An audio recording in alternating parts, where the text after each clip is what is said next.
Hello po mga ka-day off. Good news po. Open na po yung scholarship ng DOST. Yung sa grade 12 undergraduate.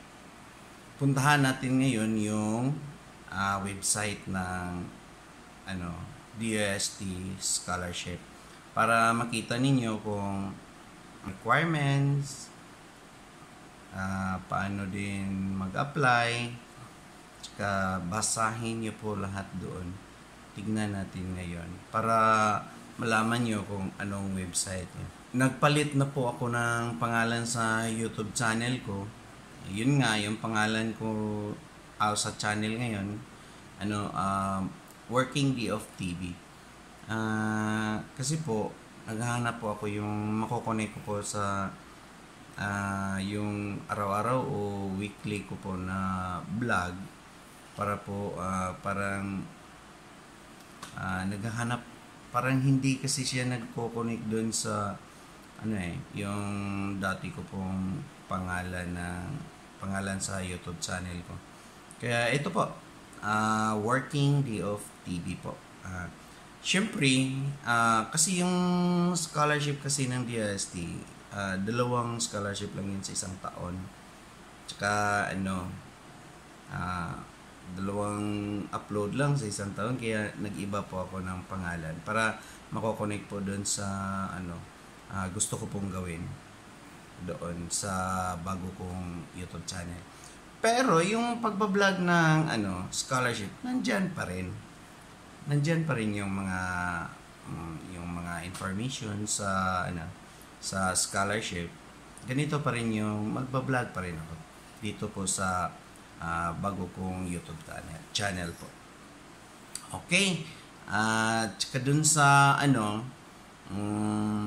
yung hindi pa nakapag-subscribe sa YouTube channel ko, please subscribe to my YouTube channel, Working Day of TV. Yun po. At doon po sa mga subscribers ko, maraming salamat po. Yung nag-aabang, yung mga grade 12 ngayon, nag-aabang ng scholarship, puntahan nyo lang po itong Working Day of TV. Makikita na po yung open nating bagong scholarship ng DOST sa channel na to. Nandito po yun. Malalaman nyo po yung website po. Okay? Marami pong salamat. Kumusta po kayong lahat? Ang tagal ko pong hindi nakapag upload ng video. Kaya kailangan ko pang sipagan. Bali siguro pagkatapos ng eleksyon, yun, magbablog na ako para marami tayong makikita. Malalaman nyo rin kung ano po yung ginagawa ko pag walang vlog ng DOST scholarship. Good luck sa mga grade 12 na mag-apply. Eto na, puntahan na natin yung website natin. Let's go! Eto na. Hello mga ka-day off. Eto, punta tayo sa browser natin. Tapos type natin yung it's www.science-scholarships.ph. Ayan, may lumabas dito. Pero enter natin yan. Ito yung inaantay natin, S&T undergraduate scholarships. Open na po. Ito nakalagay. Tapos yung junior level po, science scholarships, is close pa siya. Katapos ng S&T, katapos ng undergrad, ito naman sa susunod na next year na po. Yan. Ito na mga day off. Yun. Yung gustong mag-apply ng scholarship ng DOST. Eto na siya. Eto, basahin nyo muna to bago nyo i-open. Eto, the S&T Undergraduate Scholarships Program aims to stimulate and incense talented Filipino youth to pursue lifetime productive careers in science and technology and ensure a steady, adequate supply of qualified S&T human resources which can steer the country towards national progress. Nag-start po yung application natin October 17 po. Last day of request for school inclusion application system in the e-application system, yun po, December 15, 2023. Last day of online application and uploading of requirements, ito po, December 31. Schedule of qualifying examination, 6 to 7 April 2024. April po yung exam, tapos yung application, to basahin nyo to basahin nyo to. Yan. Tapos, wala tayo dyan. Open na natin. Open. Ito po yung open, Yan. Science Education sa SEI po. Ayan, 2024 undergraduate scholarships. Read through about the DOS, the undergraduate school. Ito. So, who can apply? Basahin niyo po to lahat. Who can apply? Ito po yung mga qualification kung sino po yung qualified mag-apply kung meron kayo nito. Then, when to apply? Start on online application period. Last day of request of school inclusion in the e-application system. Ito po. December to 17, 30. Ito po yung kanina binasa natin doon sa first na pag-open natin. Then, importante po to. Valid email address. Kailangan ngayon meron na kayong valid email address. So, addresses, meaning parang dalawa. You will need a valid email address for logging in to your application account and for receiving notifications about your application status and results. Please check and double check that you enter the correct email address. So, careful kayo paggawa ng email. Kailangan yung hindi nyo makalimutan yung password or your email, yung email nyo talaga. Then, dito, please make sure that the email address you use to register when filing your application has not been compromised in a data breach. So, kung i-check nyo yung email address nyo, application, nga dili ma-compromise, kung hindi ma-compromise siya, data breakdown, breach, click nyo to sa dito, yun, have I been, yun, basta, yun na, close muna natin. Basta yan, alam nyo na yan, to ensure security of your data, yan, encourage use. Hinanglan, ayan. You will be advised on the status. Basta, ito lahat, basahin nyo to. Working mobile numbers, security and access credentials. Basahin nyo to, multiple accounts. So, ayan, alam nyo na yan. Yung mga babala nila, yun yung mga important daw na dapat nyong basahin. Ito, ayan na. Documents to prepare prior filing your DSDCI. Itong download your scholarship forms.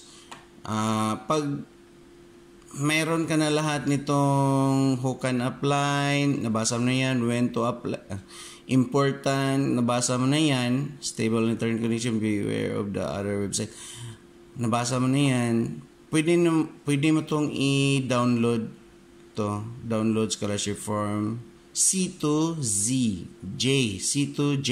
Click natin na, try natin.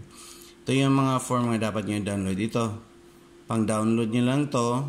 Tapos, i-comply nyo to. Kung sinong certification of good health, certification of good moral character,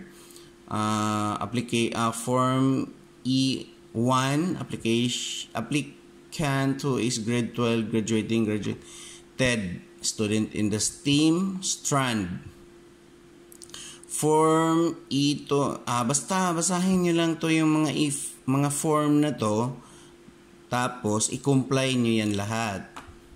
Close natin Ito yung mga form, certificate of good moral character. Nandito yan ayan ayan.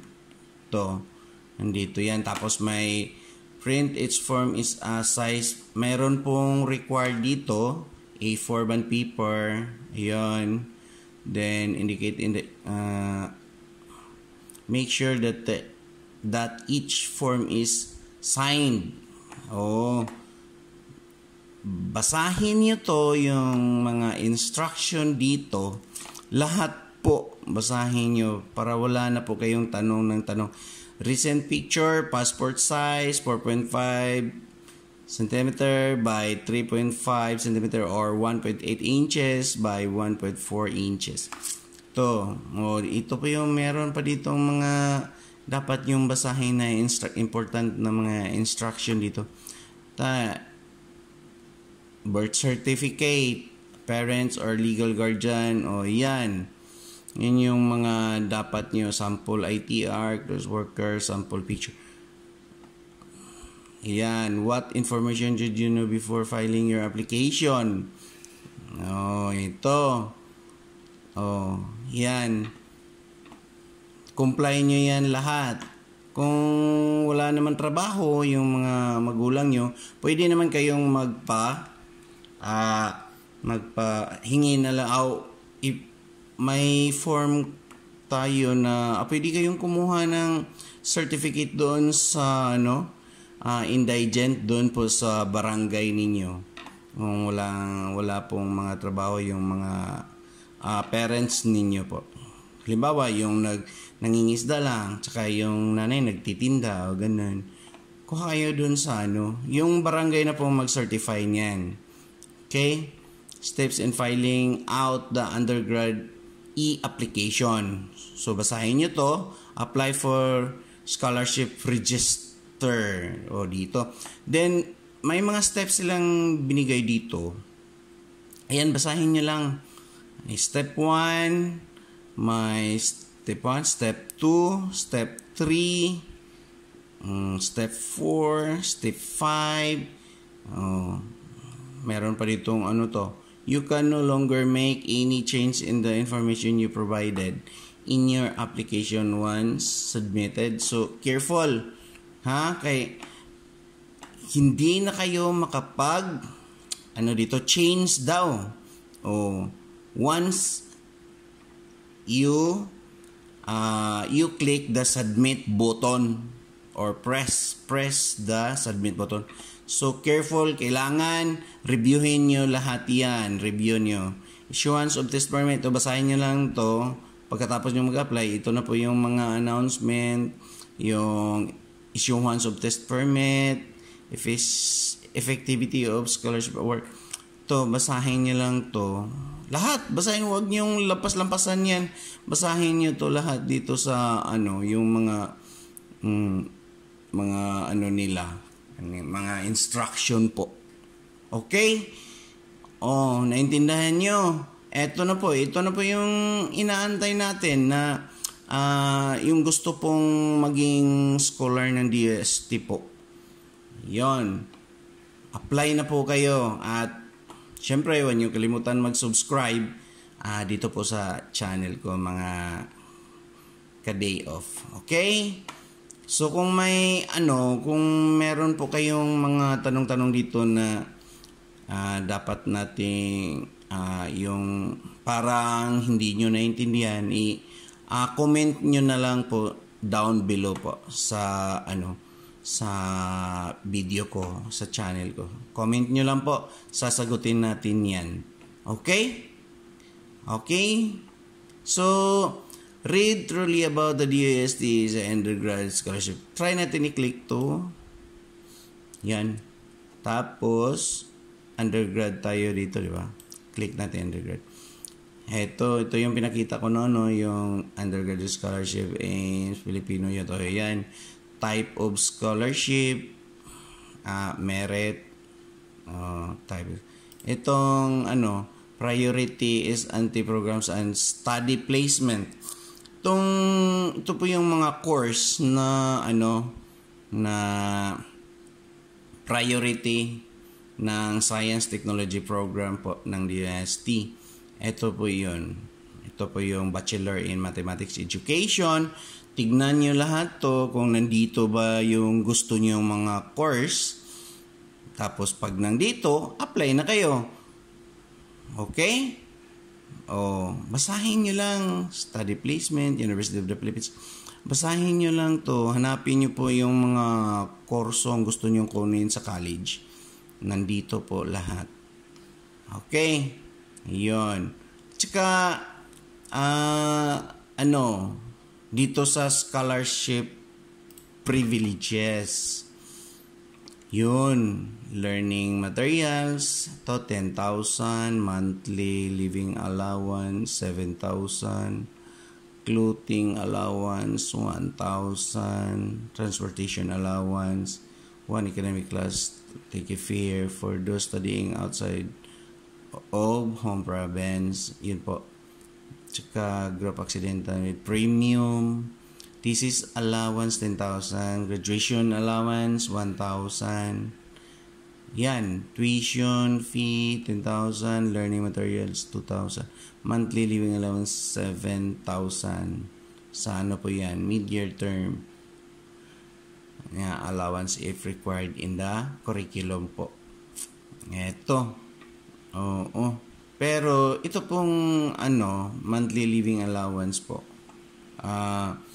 Parang may alam po ako dito na na po to, 8,000 na po to.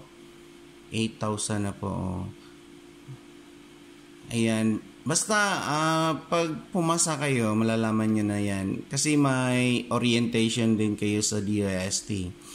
Kung sino yung pumasa, papatawag namin. Tsaka yung parents siguro nila, pwedeng attend. Tsaka makinig kayo sa orientation para malaman nyo kung ano talaga. Actual fees up to 40,000. Okay? Yun po. Yun po yung mga privileges. Qualifications. Kung meron pa kayong time, basa-basahin nyo to. Ayan. Qualification, requirements, application period, for further inquiries, online application system. Yun po. Dito po din lahat. Pag i-click natin yung back natin. Hindi pala. Ito pala yung Ito. Pag-i-click natin itong scholarships, then may here na blue dito. Ito po yung lalabas. Tsaka undergraduate scholarship. Lalabas din ito. Pwede nyo na ito pagpilian yung color blue. Pwede nyo pilihan. Basahin nyo lang po yan. Yun. Okay. Alam nyo na. Sige. Basta. Good luck. Mag-apply. Pag may comment kayo, ayun, may hindi kayo naintindihan, may tanong-tanong kayo konti, gusto nyo lang i-clarify, ayun, comment down below and sasagutin natin yan. Makikita ko naman yan kasi araw-araw po akong tumitingin sa vlog na yan kung sino pong nag-subscribe at saka sino po yung nagko-comment, para makatulong naman din po sa gustong mag-apply. Yun po. Okay? Good luck mga ka-day off, mga grade 12 dyan. Pwede na kayo mag-apply. Sa mga friends nyo, kung gusto mag-apply, sige po, imbitahin nyo po lahat ng STEM. Yun po. Okay? Okay. Good luck mga ka-day off. Mga grade 12 dyan. STEM. Okay? At saka, ano pala yung, kung iba, hindi ko kasi alam yung STEM o may EBM, ganun. Pag yung sa EBM, kailangan daw, kailangan top 5 or top 3. Top 3 or top 5 ka sa klase ninyo. Pwede yan. Mas maganda nga yan, okay? Yan.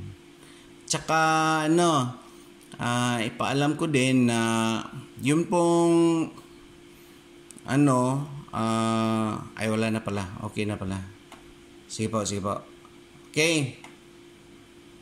Good luck!